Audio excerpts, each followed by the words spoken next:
हम लोग एक गांव में रहते थे। हमारा गांव एक जंगल के बीच में था, इसलिए मैं बचपन से ही निडर और बहादुर थी। मुझे किसी चीज़ से डर नहीं लगता था। मैं 4 भाइयों की एकलौती और लाडली बहन थी। मेरे भाई भी काफ़ी बहादुर और दिलेर थे। वह लोग अक्सर रात को शिकार के लिए निकल जाया करते थे। हमारा गांव इस बात के लिए भी मशहूर था कि यहाँ किसी आत्मा का साया है और आसपास के लोग यहाँ आने से डरते कि यहाँ आधी रात को आवाज़ आया करती है। मगर मुझे इस बात से बिल्कुल भी डर नहीं लगता था। अक्सर मेरी दूसरे चाचा जी की बेटियाँ मुझे निडरता की वजह से बड़ी हैरानी से देखती और उसका कारण पूछती, मगर मुझे खुद नहीं पता था। मेरे अंदर अजीब सी बेखौफी थी। शायद भाइयों के साथ रहने की वजह से मेरा दिल भी मर्दों की तरह मजबूत और स्थिर था। मेरे चाचा जी शहर में नौकरी करते थे, तो उनकी फैमिली भी उनके साथ ही वहाँ चली गई थी। वह लोग काफी डरपोक हो चुके थे। एक बार मेरे चाचा जी और उनके बच्चे गांव में छुट्टियां गुजारने आए तो उन लोगों को वहीं आवाजें आई, तो वह लोग तो डर ही गए। उनके डरने का मैंने और मेरे भाइयों ने खूब मजाक उड़ाया। अगले दिन मेरी कजन ने बताया कि शहर में जो उनका घर है उसके ऊपर वाले पोर्शन में एक ही कमरा है और चाचा जी उन लोगों को वहां जाने नहीं देते। मुझे यह जानकर बहुत हैरानी हुई। तुम लोग खुद वहां क्यों नहीं जाते? मैंने अपनी कजन से पूछा। हमें डर लगता है। उसके चेहरे पर डर के साए लहराने लगे थे। तो तुम लोगों को उस कमरे का राज जानने के लिए उत्सुकता नहीं होती क्या? मैंने हैरान होकर उनसे पूछा, क्योंकि मुझे जिस चीज से मना किया जाता मैं वह जरूर किया करती थी। नहीं, हमें डर लगता है। उसने वही रटा रटाया शब्द फिर से बोल दिया था। क्या तुम्हारा दिल नहीं करता कि तुम वहां जाकर देखो कि आखिर वहां पर है क्या?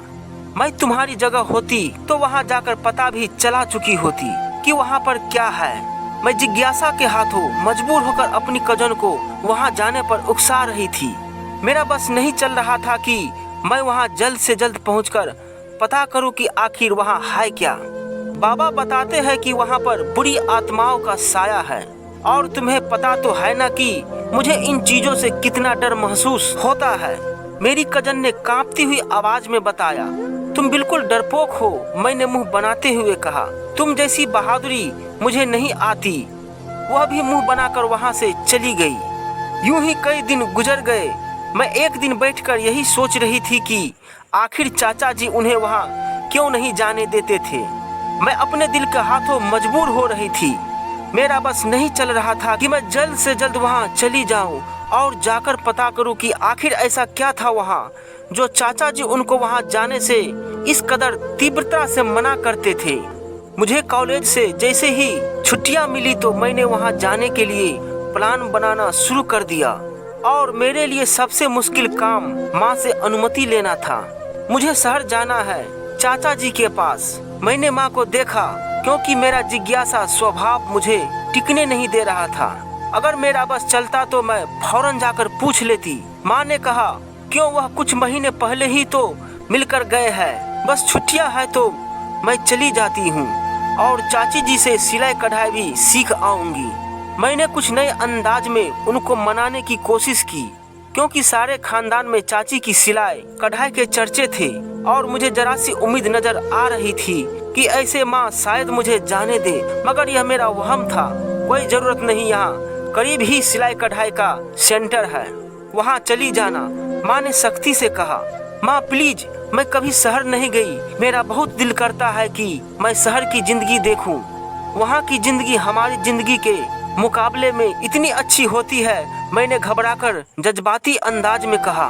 मैंने एक बार मना कर दिया है तो इसका यही मतलब है कि मुझे इस बात पर और बहस नहीं करनी। वैसे भी उनके घर बुरी आत्मा का साया है। माँ गुस्से से बोलकर वहाँ से चली गई। मैं बस मुंह बसोर कर रह गई। मैं उनको कैसे बताती कि इसी वजह से तो मैं वहाँ जाना चाहती थी।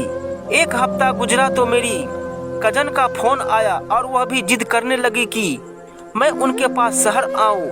अब मेरा दिल वहां जाने के लिए और बेचैन हो रहा था। मगर माँ से अनुमति लेना दुनिया के सबसे मुश्किल कामों में से एक था, और वह जिस काम के लिए मना कर देती तो उस बारे में बात तक करना भी पसंद नहीं करती थी। मेरे बड़े भाई की माँ से बहुत बनती थी और उनकी हर बात को वह मान लिया करती थी। अब मुझे अपने भाई को मनाना था। वैसे भी लाडली बहन होने की वजह से मैं जरा सी जिद करती तो भाई मेरी हर बात फौरन मान जाया करते थे।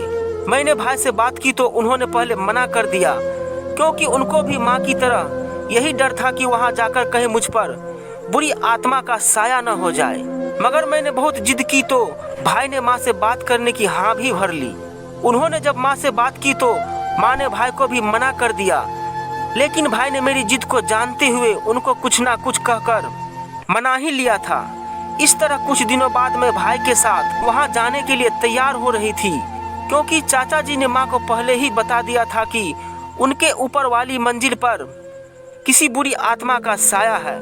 तो इसी वजह से माँ ने मुझे फिर से वार्न करके भेजा था कि मैं ऊपर वाली मंजिल पर नहीं जाऊंगी। मैंने उनको यकीन दिलाया कि मैं वहाँ नहीं जाऊंगी। मैं शहर कर बहुत खुश थी और यह खुशी मेरे हर अंदाज से ही झलक रही थी।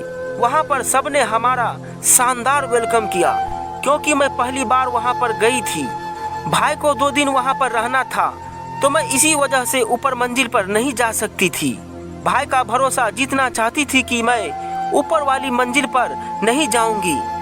इसी वजह से मैंने भाई की मौजूदगी में उनको अपने यहाँ आने के मकसद की भनक भी नहीं पड़ने दी थी। भाई मेरी फितरत से अच्छी तरह वाकिफ थे, इसलिए वह जाते हुए भी मुझे सख्ती से वार्न कर गए थे। उनके जाते ही मैं बहुत खुश हुई कि अब मैं जाकर उस राज को जरूर जान लूंगी। बचपन से ही हॉरर और जासूसी कहानियां पढ़ने की वजह से मेरी फितरत ऐसी हो चुकी थी कि मुझे जिस भी राज के बारे में पता चल जाता तो जब तक मैं उसके बारे में सब कुछ जान ना लेती थी मुझे चैन नहीं आता था। और इस तरह कुछ दिन और बीत गए थे। मैंने यह बात नोट नहीं की थी कि चाचा जी रात का खाना खाते ही वहां से ऊपर वाली मंजिल पर चले जाते थे। मेरा रोज दिल करता था कि मैं चाचा जी से पूछूं, मगर वह खाना खाने के बाद ऊपर वाली मंजिल पर चले जाते और दरवाजा भी अंदर से लॉक कर लिया करते थे। एक दिन मैंने हिम्मत करके चाचा जी से पूछ ही लिया कि घर के बाकी लोग वहां क्यों नहीं जा सकते, तो उन्होंने यही बताया कि वहां पर बुरी आत्मा का साया है। मैंने यूं ही सरसरी अंदाज में ऊपर जाने को कहा तो उन्होंने सख्ती से मना कर दिया, और उनका अंदाज ऐसा था कि मैं पल भर तो डर ही गई थी। मेरी कजन ने भी मुझे डांटा के जब मना किया था तो तुमने क्यों पूछा। मैंने अपनी कजन से कहा, देखो होना हो बात कोई और ही है, और आत्मा का कहकर चाचा जी तुम लोगों को पागल बना रहे हैं। मेरे अंदर के जासूस ने अंगड़ाई ली और उनको देखते हुए मैंने अपने दिल की बात की थी। क्या मतलब है तुम्हारी इस बात का। मेरी कजन ने ना समझी से मुझे देखते हुए कहा, देखो चाची जी भोली सी है और तुम लोग भी कोई खास समझदार और चालाक नहीं हो।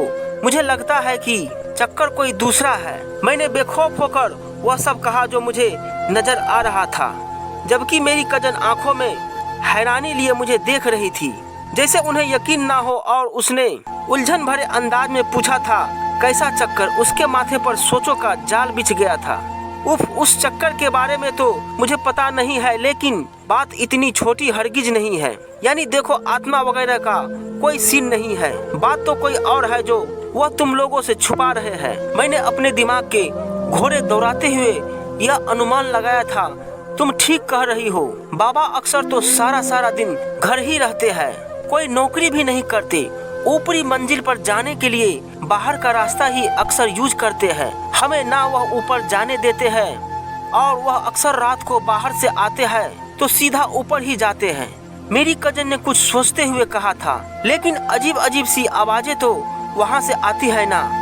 छोटी कजन ने उलझते हुए अपनी राय पेश की, देखो वह आत्मा चाचा जी को कुछ नहीं कहती, वह भी तो रोज ऊपर ही जाते हैं ना, और वह रात के वक्त वापस भी अंधेरे में ही आ जाते हैं। काम भी नहीं करते तो घर का खर्चा कैसे चल रहा है। मेरी ऐसी सोचों के वार परेशान कर गए थे, और बाबा से जब भी पूछो, लेकिन बात इतनी छोटी हरगिज नहीं है। यानी देखो आत्मा वगैरह का कोई सीन नहीं है, बात कोई और है जो वह तुम लोगों से छुपा रहे हैं। मैंने अपने दिमाग के घोड़े दौड़ाते हुए यह अनुमान लगाया था। तुम ठीक कह रही हो, बाबा अक्सर तो सारा दिन घर ही रहते हैं, कोई नौकरी भी नहीं करते। ऊपरी मंजिल पर जाने के लिए बाहर का रास्ता ही अक्सर यूज करते हैं। हमें ना वह ऊपर जाने देते हैं और वह अक्सर रात को बाहर से आते हैं तो सीधा ऊपर ही जाते हैं। मेरी कजन ने कुछ सोचते हुए कहा था, लेकिन अजीब अजीब सी आवाजें तो वहां से आती है ना। छोटी कजन ने उलझते हुए अपनी राय पेश की। देखो, आत्मा चाचा जी को कुछ नहीं कहती, वह भी तो रोज ऊपर ही जाते हैं ना, और वह रात के वक्त भी अंधेरे में ही आ जाते हैं। काम भी नहीं करते तो घर का खर्चा कैसे चल रहा है। मेरी ऐसी सोचों के वार उन्हें परेशान कर गए थे और बाबा से जब भी पूछो तो वह मना कर देते हैं। मेरी कजन ने परेशान होते हुए कहा, फिक्र ना करो, कुछ करके पता चला लूंगी। मैंने उनको तसल्ली दी और सोने को कह दिया। अगले दिन चाचा जी जैसे ही घर से गए तो मैं ऊपरी वाली मंजिल की तरफ चली गई, मगर वहाँ कमरे के बाहर लगा मोटा सा ताला मेरी तरफ मुंह चिढ़ा रहा था। मैंने खिड़की ढूंढने की कोशिश की, मगर उसके आगे भी ईंटों की दीवार थी और मुझे इस कमरे से अजीबोगरीब सी बदबू आ रही थी। नाकाम और मायूस होकर नीचे आ गई थी। चाचा को अब मुझ पर भरोसा हो चुका था कि मैं ऊपरी मंजिल की तरफ नहीं जाऊंगी, तो वह खाना खाकर जैसे ही ऊपर गए मैं भी उनके पीछे पीछे ऊपर ही चली गई। मैं दरवाजे के पीछे छुप गई थी, मगर वहाँ इतनी ज्यादा औरतें देखकर मेरी जान निकल गई थी। मुझे समझ नहीं आ रहा था कि वहाँ इतनी ज्यादा औरतें क्यों मौजूद थी। उसके बाद चाचा जी उनकी बातें सुनते रहे और दूर होने की वजह से मुझे उनकी बातें समझ नहीं आ रही थी। इसके बाद वह औरतें चली गई। चाचा कमरे में चले गए तो मैं दरवाजे के पास आकर खड़ी हो गई, मगर जैसे ही मेरी नजर अंदर पड़ी तो मेरी जान निकल गई। वहाँ अजीबोगरीब ही दुनिया बसी हुई थी। वहाँ खून ही खून था और अजीब से जानवरों के सर पड़े हुए थे। कमरे में परिंदे भी उड़ रहे थे। चाचा काले रंग का जोड़ा पहनकर अजीबोगरीब जानवरों के साथ बातें कर रहे थे, फिर उसी को मारकर उसके खून से कुछ लिख रहे थे। इस टाइम वह कोई आदमखोर लग रहे थे। मेरी सारी बहादुरी और तेज तर्रारी हवा हो गई थी। मेरे शरीर के बाल खौफ से खड़े हो गए थे। मेरी दहशत से टांगे कांपने लगी थी और बहुत मुश्किल से मैं वहां से नीचे आई। मेरा सारा शरीर ठंडा पड़ रहा था। मैं उनको बता नहीं सकती थी कि मैंने वहां क्या देखा था। मेरी कजन पूछती रही कि क्या हुआ, मगर मुझे बताने की हिम्मत नहीं थी। मुझे बुखार ने जकड़ लिया था। फिर मैं वापस अपने गांव चली गई और डर मेरी आत्मा से लिपट गया। मैं चलते चलते डर जाया करती थी और फिर चिल्लाने लगती। मुझे पता ही ना चला कि कैसे यह डर मेरे दिल में बैठ गया। मुझे हर चीज से डर लगने लगा था। माँ को तो यही लगा कि मुझ पर आत्मा का साया हो चुका है, मगर उनको हकीकत नहीं पता थी चाचा जी कैसे काम में शामिल हो चुके थे। मुझे अब सपने भी ऐसे ही आते थे। एक दिन भाई के बहुत जोर देने पर मैंने उनको सारी कहानी सुना दी और वह भी सुनकर दंग रह गए थे। मैं बहुत कोशिश करती कि मुझे वह दिन याद न आए, लेकिन मैं जब आंखें बंद करती तो मेरी आंखों के सामने वही जंगली जानवर आ जाते और डर मेरी जान निकाल देता था। मेरा बुखार उतरने का नाम नहीं लेता था। इसके बाद भाई मुझे अच्छे साइकोलॉजिस्ट के पास लेकर गए, मगर फिर भी मैं पहले जैसी बहादुर ना रह सकी, क्योंकि इस अजीबोगरीब से राज ने मुझे कमजोर कर दिया था। फिर एक दिन भाई के कमरे में जाने लगी तो वह किसी से कॉल पर बात कर रहे थे। मैं दरवाजे के बाहर ही रुक गई। चाचा जी उसे पता चल चुका है कि आप काला जादू करते हैं और लोगों को कैसे बेवकूफ़ बनाते हैं। वह बहुत डरी हुई है और मुझे डर है कि वह किसी को बता ना दे। मैं उल्लू आज रात को भिजवा दूंगा, पहले उसका तोड़ करे, वरना हम सड़क पर आ जाएंगे। भाई की बात सुनकर मेरे पैरों तले जमीन निकल गई थी। मैं सोच भी नहीं सकती थी कि मेरे भाई भी इस काम में शामिल होंगे। मेरी आंखों के सामने यह राज खुलने के बाद अंधेरा छा गया और मैं सर के बल जमीन पर गिर गई। उसके बाद से मैं आज तक चुप चुप सी रहती हूँ। दोस्तों, ये थी हमारी आज की कहानी। उम्मीद करते हैं कि यह कहानी आपको पसंद आई होगी। दोस्तों, आपसे अनुरोध है कि वीडियो को लाइक कर लीजिए और चैनल को सब्सक्राइब कर दीजिए। मिलते हैं आपसे अगली वीडियो में। जय हिंद, जय भारत।